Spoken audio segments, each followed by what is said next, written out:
ಎಲ್ಲರಿಗೂ ನಮಸ್ಕಾರ. ನಾನು ಕವಿತಾ. ನೀವು ಎಷ್ಟೇ ಪ್ರಯತ್ನ ಪಟ್ಟರು ನಿಮ್ಮ ಗುಲಾಬ್ ಜಾಮೂನ್ ಕ್ರ್ಯಾಕ್ ಬರ್ತಾ ಇದೆಯಾ? ಶುಗರ್ ಸಿರಪಿನ ಹದ ಗೊತ್ತಾಗ್ತಿಲ್ವಾ?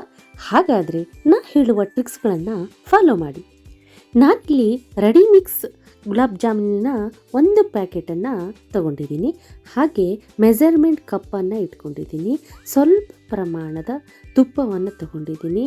ಹಾಗೆ ಕೇಸರಿ ದಳವನ್ನು ನೀರಿನಲ್ಲಿ ನೆನೆಸ್ಕೊಂಡು ಇಟ್ಕೊಂಡಿದ್ದೀನಿ. ಬನ್ನಿ ಮಾಡುವ ವಿಧಾನವನ್ನು ನೋಡೋಣ. ನಾನು ಒಂದು ಮೆಜರ್ಮೆಂಟ್ ಕಪ್ಪಲ್ಲಿ 1 ಕಪ್ಪಷ್ಟು ರೆಡಿ ಮಿಕ್ಸ್ ಗುಲಾಬ್ ಜಾಮೂನ್ ಪೌಡ್ರನ್ನು ನಾನು ತೊಗೊಂಡಿದ್ದೀನಿ. ಈ ಗುಲಾಬ್ ಜಾಮೂನ್ ಪೌಡ್ರನ್ನು ಚೆನ್ನಾಗಿ ಜರಡಿ ಮಾಡ್ಕೋಬೇಕು. ಯಾಕೆ ಅಂದರೆ ಅದರಲ್ಲಿ ಗಂಟುಗಳಾಗಿರುತ್ತೆ. ಅದು ತುಂಬ ದಿನ ಸ್ಟೋರ್ ಮಾಡಿಟ್ಟಿರೋದ್ರಿಂದ ಅದೆಲ್ಲ ಗಂಟುಗಳಾಗಿರುತ್ತೆ. ಆ ಗಂಟುಗಳನ್ನೆಲ್ಲ ನಾವು ಚೆನ್ನಾಗಿ ಬಿಡಿಸ್ಕೊಂಡು ಇದನ್ನು ಜರಡಿ ಹಿಡ್ಕೋಬೇಕಾಗತ್ತೆ. ನಂತರ ನಾವು ಯಾವ ಕಪ್ಪಲ್ಲಿ ಪೌಡ್ರನ್ನ ತಗೊಂಡಿದ್ವೋ ಅದೇ ಕಪ್ಪಲ್ಲಿ ಒಂದು ಸಮ ಪ್ರಮಾಣದಲ್ಲಿ ನೀರನ್ನು ತಗೊಂಡು ಸ್ವಲ್ಪ ಸ್ವಲ್ಪ ಹಾಕ್ಕೊಂಡು ಅದನ್ನು ಉಂಡೆಗೆ ಆಕಾರದಲ್ಲಿ ಮಾಡಿಟ್ಕೋಬೇಕು. ಒಂದು 20 ನಿಮಿಷ ಈ ಹಿಟ್ಟು ನೆನೆಯೋದಕ್ಕೆ ನಾವು ಇಡಬೇಕಾಗುತ್ತೆ. ನಾನು ತೊಗೊಂಡಿರೋ 1 ಕಪ್ ನೀರಲ್ಲಿ ಸ್ವಲ್ಪ ಪ್ರಮಾಣದ ನೀರು ಕೂಡ ಮಿಕ್ಕಿದೆ. ಹಾಗೇನೆ ಇದನ್ನು ತುಂಬ ತೆಳ್ಳಗೂ ಕೂಡ ಇದನ್ನು ಮಾಡಬಾರ್ದು, ಗಟ್ಟಿಗೂ ಮಾಡಬಾರ್ದು. ಒಂದು ಸಮ ಪ್ರಮಾಣದಲ್ಲಿ ಹಿಟ್ಟನ್ನು ಕಲಸಿ ಇಟ್ಕೋಬೇಕಾಗುತ್ತೆ. ನಾನು ಇವಾಗ ಏನು ಪೌಡ್ರನ್ನ 1 ಕಪ್ಪಲ್ಲಿ ತೊಗೊಂಡಿದ್ನೋ ಅದೇ ಸೇಮ್ ಮೆಜರ್ಮೆಂಟಲ್ಲಿ 1 ಕಪ್ ಪೌಡ್ರಿಗೆ 2 ಕಪ್ ಅಷ್ಟು ಶುಗರನ್ನು ಆ್ಯಡ್ ಮಾಡ್ತಾ ಇದ್ದೀನಿ. ಇಲ್ಲಿ ನೀವು ನೆನ್ಪಿಟ್ಕೋಬೇಕು, 1 ಕಪ್ ಪೌಡ್ರಿಗೆ 2 ಕಪ್ ಶುಗರನ್ನು ನಾನು ಇವಾಗ ಆ್ಯಡ್ ಮಾಡಿದ್ದೀನಿ. ಅದೇ ಪ್ರಮಾಣದಲ್ಲಿ 2 ಕಪ್ ಶುಗರಿಗೆ 2 ಕಪ್ ನೀರನ್ನು ಕೂಡ ನಾನು ಆ್ಯಡ್ ಮಾಡ್ತಿದ್ದೀನಿ. 1 ಕಪ್ಪು ಹಿಟ್ಟು, 2 ಕಪ್ಪು ಶುಗರು, 2 ಕಪ್ಪು ನೀರು. ಈ ಪ್ರಮಾಣದಲ್ಲಿ ನೀವು ಕರೆಕ್ಟಾಗಿ ಬಳಸ್ಕೊಂಡ್ರೆ ನಿಮ್ಮ ಶುಗರ್ ಸಿರಪ್ಪು ಪರ್ಫೆಕ್ಟಾಗಿ ಬರುತ್ತೆ. ಬನ್ನಿ ಇವಾಗ ಶುಗರ್ ಸಿರಪಿನ ಹದ ಯಾವ ರೀತಿಯಾಗಿರಬೇಕು ಅಂತ ಹೇಳಿ ನಾವು ನೋಡೋಣ. ನಾನು ಕಡಾಯಿಯನ್ನು ಗ್ಯಾಸ್ ಮೇಲೆ ಇಟ್ಬಿಟ್ಟು ಹೈ ಫ್ಲೇಮಲ್ಲಿ ಕುದಿಯೋದಕ್ಕೆ ಇಟ್ಟಿದ್ದೀನಿ. ಇವಾಗ ನೋಡಿ ಹಂತವಾಗಿ ಸ್ವಲ್ಪ ಸಕ್ಕರೆ ಕರಗ್ತಾ ಬರ್ತಾ ಇದೆ. ಇವಾಗ ನೀರು ಸ್ವಲ್ಪ ಕುದಿ ಬರ್ತಾ ಇದೆ. ಈ ಬಬಲ್ಸ್ಗಳು ಬರುವ ಸಮಯದಲ್ಲಿ ಸರಿಯಾಗಿ ಗಮನವಿಡಿ. 2 ನಿಮಿಷ ನೀವು ಒಂದು ಗಡಿಯಾರವನ್ನು ಕರೆಕ್ಟಾಗಿ ನೋಡ್ಕೊಳ್ಳಿ. ಕರೆಕ್ಟಾಗಿ 2 ನಿಮಿಷದ ಚೆನ್ನಾಗಿ ಕುದ್ರೆ ನಮ್ಮ ಶುಗರ್ ಸಿರಪ್ಪು ರೆಡಿಯಾಗುತ್ತೆ. ಶುಗರ್ ಸಿರಪ್ಪು ಹೇಗಿರಬೇಕಂತಂದರೆ ಕೈಯಿಂದ ಮುಟ್ಟಿದರೆ ಜಸ್ಟ್ ಎಣ್ಣೆ ಮೆತ್ಕೊಂಡಿರೋ ಹಾಗೆ ಇರಬೇಕು. ಪಾಕ ಬರೋ ಹಾಗೆ ಅಲ್ಲ, ಜಸ್ಟ್ ಎಣ್ಣೆ ಮೆತ್ಕೊಂಡಿರೋ ಥರ ಹಾಗೆ ಇರಬೇಕು. ನೋಡಿ, ನೀವು ನೋಡ್ತಾ ಇರ್ಬೋದು ನಮ್ಮ ಸಿರಪ್ಪು ಈಗ ಪರ್ಫೆಕ್ಟಾಗಿ ರೆಡಿಯಾಗಿದೆ. ಇವಾಗ ನಾನು ಗ್ಯಾಸನ್ನು ಆಫ್ ಮಾಡಿ ಅದಕ್ಕೆ ನಾವು ಮೊದಲೇ ನೆನೆಸಿಟ್ಟಿರುವಂಥ ಕೇಸರಿಯನ್ನು ಆ್ಯಡ್ ಮಾಡ್ತಿದ್ದೀನಿ. ಈ ಕೇಸರಿಯಿಂದ ಏನಾಗುತ್ತೆ ಅಂದರೆ ಅದಕ್ಕೆ ಒಂದು ಒಳ್ಳೆ ಕಲರ್ ಬರುತ್ತೆ. ಹಾಗೆ ನಾವು ತಿನ್ನುವಂಥ ಒಂದೊಂದು ಬೈಟಲ್ಲೂ ಕೂಡ ಅದರ ಫ್ಲೇವರು ನಮಗೆ ಬಾಯಿ ಸಿಗೋದ್ರಿಂದ ಇದರ ಒಂದು ಸಿಹಿ ದುಪ್ಪಟ್ಟಾಗುತ್ತೆ. ಕೇಸರಿಯ ಘಮ ಕೂಡ ಸೂಪರ್ ಆಗಿರುತ್ತೆ. ನಾನಿವಾಗ ಇದಕ್ಕೇ ಒಂದು 1/2 ಟೀ ಸ್ಪೂನಷ್ಟು ಏಲಕ್ಕಿ ಪೌಡ್ರನ್ನು ಕೂಡ ಆ್ಯಡ್ ಮಾಡ್ತಾಯಿದ್ದೀನಿ. ಈ ಏಲಕ್ಕಿ ಪೌಡ್ರಲ್ಲಿರುವಂಥ ಘಮ ಕೂಡ ಆ ಶುಗರ್ ಸಿರಪ್ಪಿಗೆ ಆ್ಯಡ್ ಆಗಿಬಿಟ್ಟು ಇನ್ನೂ ಶುಗರ್ ಸಿರಪ್ಪಿನ ಒಂದು ಘಮ ಹೆಚ್ಚಾಗುತ್ತೆ. ಈಗ ಪರ್ಫೆಕ್ಟ್ ಆದಂಥ ಶುಗರ್ ಸಿರಪ್ಪು ರೆಡಿಯಾಗಿದೆ. ನಾನಿವಾಗ ಒಂದು ಲಿಡ್ಡನ್ನು ಕ್ಲೋಸ್ ಮಾಡಿ ಒಂದು ಸೈಡಲ್ಲಿ ಎತ್ತಿಡ್ತೀನಿ. ಬನ್ನಿ ಇವಾಗ ನಾವು ಕಲಸಿಟ್ಟಿರುವಂಥ ಹಿಟ್ಟು ಹೇಗೆ ಬಂದಿದೆ ಅಂತ ಹೇಳಿ ನೋಡೋಣ. ನೋಡಿ, ನಾನಿವಾಗ ಲಿಡ್ಡನ್ನು ಓಪನ್ ಮಾಡಿ ನೋಡ್ತಾ ಇದ್ದೀನಿ. ನೀವು ನೋಡ್ತಾ ಇರ್ಬೋದು ಒಳಗಡೆ ಎಲ್ಲ ಹೇಗೆ ಅದು ನೆಂದಿದೆ ಅಂತೇಳಿ ಎಲ್ಲ ಉಬ್ಬಸ ಬಂದಿದೆ.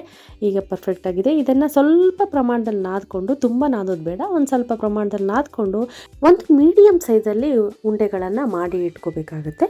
ಈ ಉಂಡೆಗಳನ್ನು ನಾವು ಹೇಗೆ ಮಾಡ್ಕೋಬೇಕು ಅನ್ನೋದನ್ನು ನಾನು ತೋರಿಸ್ಕೊಡ್ತೀನಿ. ಸ್ವಲ್ಪ ಪ್ರಮಾಣದ ತುಪ್ಪವನ್ನು ನೀವು ಕೈಗೆ ಹಚ್ಕೊಂಡು ಇದನ್ನು ಚೆನ್ನಾಗಿ ಕೈಯಲ್ಲಿ ನಾದಿ ರೌಂಡಾಗಿ ಮಾಡಬೇಕಾಗತ್ತೆ. ಅಂದರೆ ಆ ಉಂಡೆಯಲ್ಲಿ ಯಾವುದೇ ರೀತಿಯ ಒಂದು ಕ್ರ್ಯಾಕು, ಒಂದು ಹೋಲ್ ಕೂಡ ಇರಬಾರ್ದು. ಆ ರೀತಿಗೆ ಸಾಫ್ಟಾಗಿ ನೀವು ಕೈಯಲ್ಲಿ ಸ್ವಲ್ಪ ನಾದಿ ಏನಾಗಲ್ಲ, ನಾದ್ಕೊಂಡು ಅವನ್ನ ಚೆನ್ನಾಗಿ ರೌಂಡ್ ಮಾಡ್ಕೋಬೇಕಾಗತ್ತೆ. ಒಂದು ಲೆಮನ್ ಆಕಾರದಲ್ಲಿ ನೀವು ಮಾಡ್ಕೋಬೇಕಾಗತ್ತೆ. ಲೆಮನ್ ಹೇಗೆ ಯಾವುದೇ ಕ್ರ್ಯಾಕ್ ಏನು ಇರಲ್ವಲ್ಲ ಆ ರೀತಿಯಾಗಿ ನೋಡಿ ನಾನು ಯಾವ ರೀತಿಯಾಗಿ ಮಾಡ್ಕೊಂಡಿದ್ದೀನಿ ಅಂತೇಳಿ. ನೋಡಿ, ಎಲ್ಲೂ ಕೂಡ ಒಂದು ಕ್ರ್ಯಾಕ್ ಇಲ್ಲ, ಎಲ್ಲೂ ಒಂದು ಹೋಲ್ ಇಲ್ಲ. ಆ ರೀತಿಯಾಗಿ ಎಲ್ಲ ಉಂಡೆಗಳನ್ನು ನಾನು ಸರಿಯಾಗಿ ಪ್ರಮಾಣದಲ್ಲಿ ಮಾಡಿಟ್ಕೊಂಡಿದ್ದೀನಿ. ಬನ್ನಿ ಇವಾಗ ಎಣ್ಣೆ ಯಾವ ಹದದಲ್ಲಿ ಇರಬೇಕನ್ನೋದನ್ನು ನಿಮಗೆ ತೋರಿಸ್ಕೊಡ್ತೀನಿ. ಎಣ್ಣೆ ತುಂಬ ಬಿಸಿಯಾಗಿಯೂ ಇರಬಾರ್ದು, ಹಾಗೆ ಲೋ ಫ್ಲೇಮನ್ನು ಇರಬಾರ್ದು. ನೀವು ಮೊದಲು ಎಣ್ಣೆಯನ್ನು ಬಿಸಿ ಮಾಡ್ಕೊಳ್ಳಿ, ನಂತರ ಅದನ್ನು ಲೋ ಫ್ಲೇಮಿಗೆ ತನ್ನಿ. ನೀವು ಲೋ ಫ್ಲೇಮಿಗೆ ತಂದ ನಂತರ ನೀವು ಉಂಡೆಗಳನ್ನು ಏನು ಗುಲಾಬ್ ಜಾಮೂನ್ ಉಂಡೆಗಳಿದಾವಲ್ಲ ಅವನ್ನು ಎಣ್ಣೆಗೆ ಹಾಕಬೇಕು. ಹೀಗೆ ಉಂಡೆಗಳನ್ನು ಕೈ ಆಡಿಸ್ತಾ ನೀವು ಬೇಯಿಸ್ಬೇಕಾಗುತ್ತೆ. ಯಾಕೆಂದರೆ ಅದು ಎಲ್ಲ ಮೂಲೆಗಳಲ್ಲೂ ಸರಿ ಪ್ರಮಾಣದಲ್ಲಿಯೇ ಬೇಯಬೇಕು. ಅದು ಒಂದು ಕಡೆ ನೀವು ಜಾಸ್ತಿ ಬೇಯಿಸಿದರೆ ಅದು ಕಪ್ಪಾಗೋ ಚಾನ್ಸಸ್ ಇರುತ್ತೆ. ಹಾಗಾಗಿ ಅವನ್ನೆಲ್ಲ ಸರಿಯಾಗಿ ಎಣ್ಣೆಯಲ್ಲಿ ಹೀಗೆ ಎಣ್ಣೆಯನ್ನು ಹಾಕ್ತಾ ಅವನ್ನು ಆ ಕಡೆಯಿಂದ ಈ ಕಡೆಯಿಂದ ಆ ಕಡೆ ಎತ್ತು ಹಾಕ್ತಾ ನೀವು ಚೆನ್ನಾಗಿ ಬೇಯಿಸ್ಕೊಂಡ್ರೆ ಅದೆಲ್ಲ ಮೂಲೆಗಳಲ್ಲೂ ಒಳಗಡೆ ನೀಟಾಗಿ ಚೆನ್ನಾಗಿ ಬೆಂದು ಬರುತ್ತೆ. ಈಗ ನೋಡಿ ಒಂದು ಕಲರಿಗೆ ಬಂದಿದೆ, ಈ ಕಲರಿಗೆ ಬಂದಿದೆ, ಬ್ರೌನ್ ಕಲರ್ಗೆ. ಇವಾಗ ಇದು ಉಂಡೆಗಳು ಬೇದಿದೆ. ಈಗ ನೋಡಿ ನೀವು ನೋಡ್ತಾ ಇರೋದು ಎಲ್ಲೂ ಕೂಡ ಕ್ರ್ಯಾಕ್ ಕೂಡ ಬಂದಿಲ್ಲ. ಈಗ ಪರ್ಫೆಕ್ಟಾಗಿ ಉಂಡೆಗಳು ರೆಡಿ ಆಗಿದೆ. ಇವಾಗ ನಾವು ಶುಗರ್ ಸಿರಪ್ಗೆ ಆ್ಯಡ್ ಮಾಡೋಣ ಬನ್ನಿ. ಇವಾಗ ನಾವು ಈ ಶುಗರ್ ಸಿರಪಿನ ಕಾಂಬಿನೇಷನ್ ಹೇಗಿರಬೇಕಂದ್ರೆ ಎರಡೂ ಕೂಡ ಬಿಸಿಯಾಗಿರಬಾರ್ದು, ಎರಡೂ ಕೂಡ ತಣ್ಣಗಿರಬಾರ್ದು. ಯಾವುದಾದ್ರೂ ಒಂದು ಬಿಸಿಯಾಗಿರಬೇಕು, ಒಂದು ತಣ್ಣಗಿರಬೇಕು. ಇಲ್ಲಿ ನಾನು ಶುಗರ್ ಸಿರಪ್ಪು ಬಿಸಿಯಾಗಿದೆ, ಉಂಡೆಗಳು ತಣ್ಣಗಿದೆ. ಈಗ ಇದು ಚೆನ್ನಾಗಿ ಉಂಡೆಗಳು ಶುಗರ್ ಸಿರಪ್ಪನ್ನು ಅಬ್ಸರ್ವ್ ಮಾಡೋದಕ್ಕೆ ಹೆಲ್ಪ್ ಆಗುತ್ತೆ. ಹೀಗೆಲ್ಲ ಸ್ವಲ್ಪ ನೀವು ಅದರಲ್ಲಿರುವಂಥ ಸಿರಪ್ಪನ್ನು ಹಾಕಿಬಿಟ್ಟು ಒಂದು ಲಿಡ್ಡನ್ನು ಕ್ಲೋಸ್ ಮಾಡಿ 2 ಅವರ್ ಬಿಡಬೇಕಾಗುತ್ತೆ. ಅದೆಲ್ಲ ಚೆನ್ನಾಗಿ ಕಳ್ಕೊಳ್ಳೋಕ್ಕೆ 2 ಅವರ್ ಬಿಡಬೇಕು. ನಾನು 2 ಅವರ್ ಇಲ್ಲಿ ಬಿಟ್ಟಿದ್ದೀನಿ. ಇವಾಗ ಬನ್ನಿ ನೋಡಿ, ಎಲ್ಲ ಗುಲಾಬ್ ಜಾಮೂನ್ಗಳು ಚೆನ್ನಾಗಿ ಶುಗರ್ ಸಿರಪ್ಪನ್ನು ಅಬ್ಸರ್ವ್ ಮಾಡಿದೆ. ಈಗ ಬನ್ನಿ ಇದನ್ನು ಸರ್ವಿಂಗ್ ಬೌಲಿಗೆ ಸರ್ವ್ ಮಾಡಿಬಿಟ್ಟು ನಾವು ಬಂದಿದೆ ಅಂತ ನೋಡೋಣ. ನೋಡಿ, ನೀವು ಆ ಶುಗರ್ ಸಿರಪ್ಪಿನ ಕಲರ್ ನೋಡಿ, ಅದು ಹಾಕ್ತಾ ಇರುವಾಗ ಅದನ್ನು ಒಂದು ಹನಿನೇ ಬೀಳ್ತಾ ಇದೆಯೇನೋ ಅನ್ನೋ ಥರ ಫೀಲ್ ಆಗುತ್ತೆ. ಅಷ್ಟು ಚೆನ್ನಾಗಿ ಬಂದಿದೆ. ಅದ್ರ ಕಲರ್ ಆಗಿರ್ಬೋದು, ಆ ಜಾಮೂನ್ಗಳ ಕಲರ್ ಆಗಿರ್ಬೋದು, ಅವುಗಳನ್ನು ನೋಡ್ತಾ ಇದ್ದರೆ ಯಾವಾಗ ಟೇಸ್ಟ್ ಮಾಡ್ತೀನೋ ಅನ್ನೋವಷ್ಟು ಫೀಲ್ ಆಗ್ತಾ ಇದೆ.